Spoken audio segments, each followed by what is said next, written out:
Permission లేకుండా పూలు కొయ్యొద్దు తల్లి అని ఒక్కసారి చెప్పాను నా మనవరాలకి. అప్పటి నుంచి కూడా తనకి ఏది కావాలన్నా తన చేత్తో తన కొయ్యదు, నన్ను కోసి తనకి ఇవ్వమంటది. నువ్వు కోసుకో తల్లి అని చెప్పినా కూడా తన చేత్తో మాత్రం కొయ్యదు. ఎన్నిసార్లు 100 సార్లు 1000 సార్లు అన్నా కూడా ఆ పువ్వు మాత్రం తనకు కావాలి.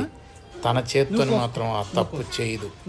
నేనే ఆ తప్పు చేయాలి, నేను కోసి తన చేతికి ఇవ్వాలి.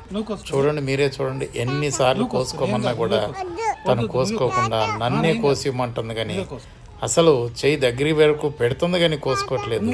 మళ్ళీ కోసి తాత అని నన్నే అంటుంది.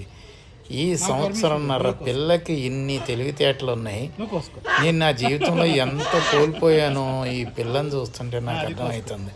సంవత్సరంన్నరకి దీని తెలివితేటలకి నా బతుకు చెడ.